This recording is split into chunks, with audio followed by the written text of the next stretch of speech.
Today I'm going to remove this old ugly toilet, and I'm not going to show the removal process. It's kind of a no-brainer. Turn the water supply off, remove the water supply line, 2 bolts on each side of the toilet, lift it straight off, place it on cardboard or a towel, keep things dry, and then clean the wax ring off the flange, and then we'll take it out to the patio and have some fun with it.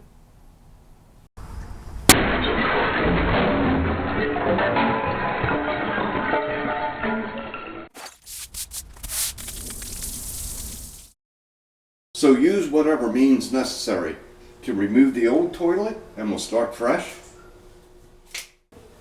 I took a razor blade knife and cut all the way around the bottom, which is probably my first mistake.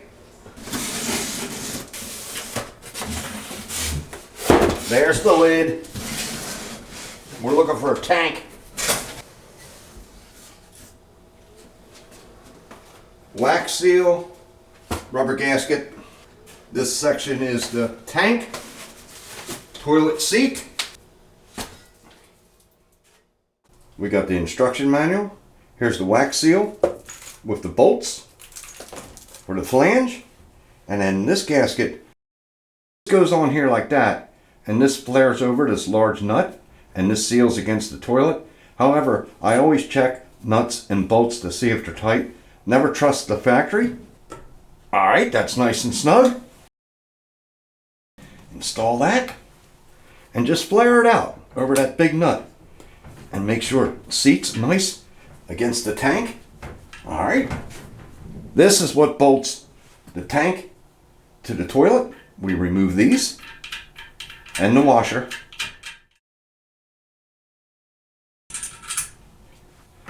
Second check. The key with toilets is just snug, which that is. This did not spin. If it did, you put a flathead screwdriver in from the inside to hold that. Here's the inner workings of the tank, already installed by the factory.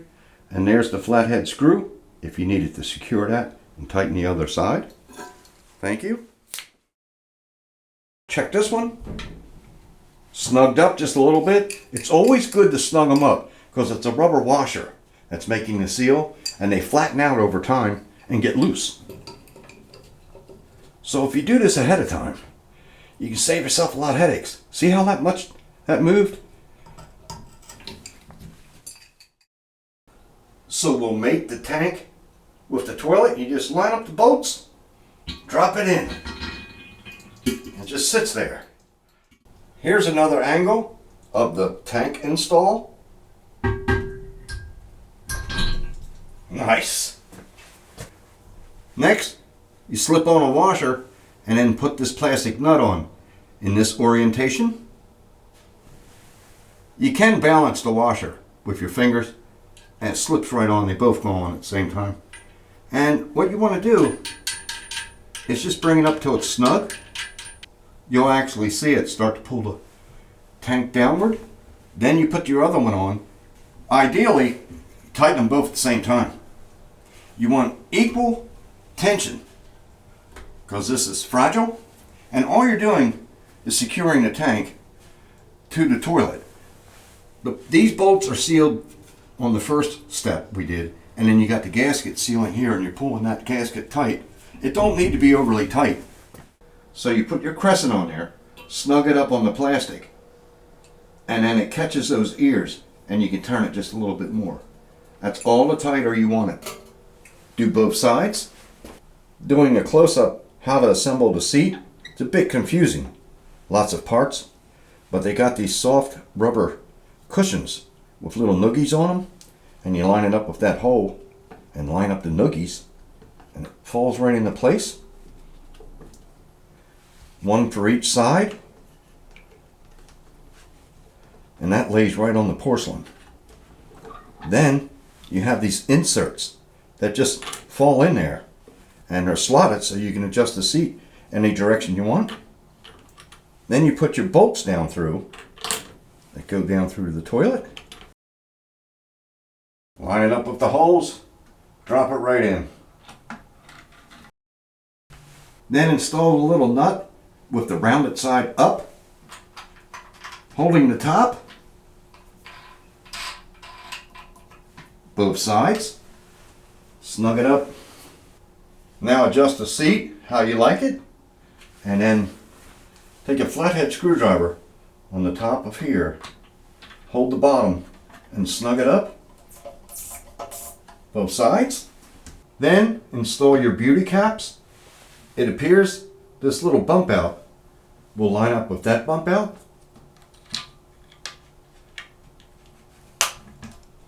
Oh wow, I gotta turn it. Yep. There you go. Both sides. Nice! Here's the hardware to secure the toilet to the flange. However, I'd like to point out a few things. A standard toilet from here to the center of the drain is 12 inches. However, I'm just under 10 to here. So I made a special order with Lowe's. They had a 10-inch toilet.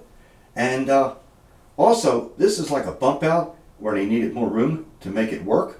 Plus, I don't have the baseboard in there, and I might leave that off and do a dry fit because I might need all the room I can get.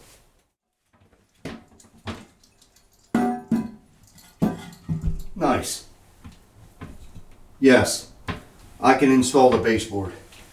So I've got the baseboard on, and you can see 10 inches is way out here.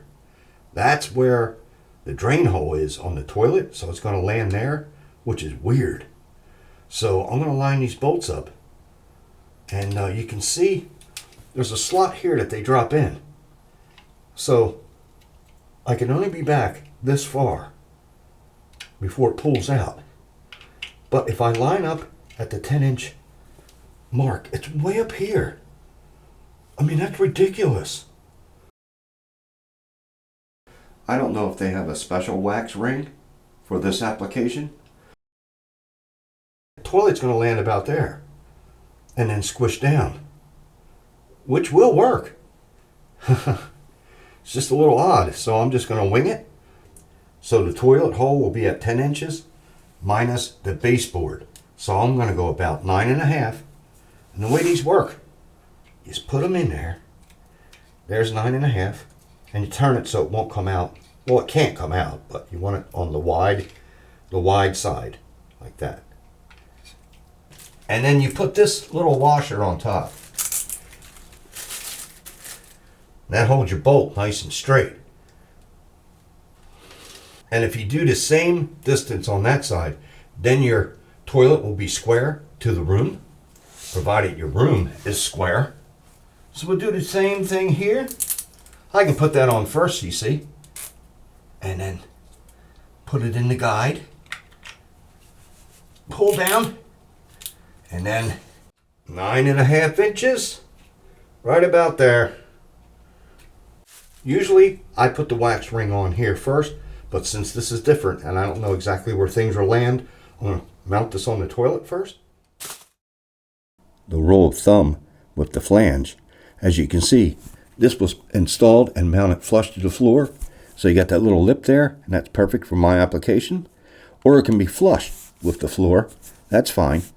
If you're below the floor, you can either use a spacer or get the thicker wax ring, and that's what I normally do.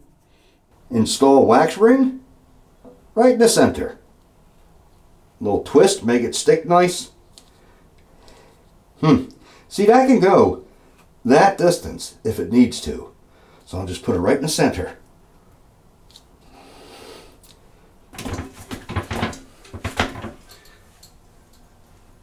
And you look right through the holes and line up the bolts. Wow, went right on there. Okay, so I can feel the wax squeezing. That's a good sign right there. Maybe I can slide back as far as it'll go. There it is, tight to the floor. You want to check for rocking? I'm checking for level because that's part of the procedure. However, at times I don't worry about it, such as now. This is a concrete floor and I'd rather have it solid and there's no movement on that toilet versus putting a shim underneath there and then later the shim jiggles out and then you got rocking problems. So being off level a tad will not affect the operation of the toilet. And visually, you won't notice it. So I'm putting the nut cap over here, and it looks like this stud is a little bit longer than that, and I don't know if there's enough room to clear it. So I'm going to have to cut that just a little bit. So that wasn't working out too good, so I'll try this tool. Nice! Cap. There we go. Now for the water hookup, it has a seal on each end. Keep this part straight as you snug it up so it's not on bind. Finger tight is usually sufficient, but I give it a little boost. Crescent, just snug. Nice. Water on. Oh, you got water going in there. This is your water level adjustment. If you want it to go higher, go clockwise, and of course lower the other way. We want to go right to that line. It's almost there. Nice! It's perfect. I do not like to see a toilet with the lid up, so I'm going to flush it just like this. That was strong. This time with the lid open. That's a quick, tight flush.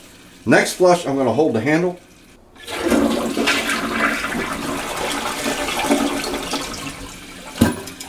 So if you're having trouble getting something down, you just hold the handle down. Tank being tight against the wall. Hope this fits. Nice. Look at that. It's beautiful. Checking for leaks around the base.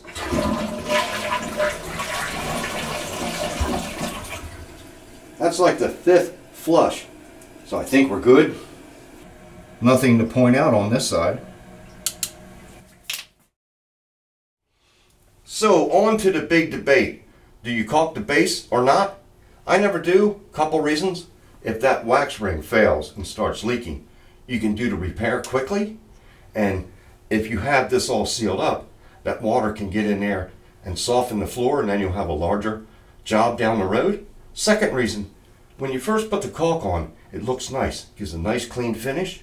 But a year or two down the road, it fades, gets yellow, dirty, and that don't look too good.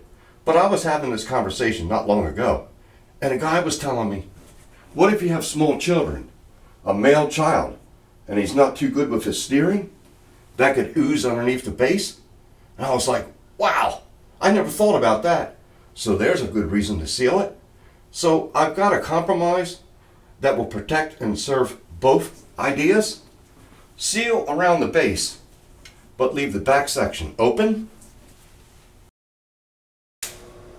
I'd like to thank everyone for watching. Hope this has helped someone. And if you'd like to watch a few videos of how this room evolved, I'll provide a link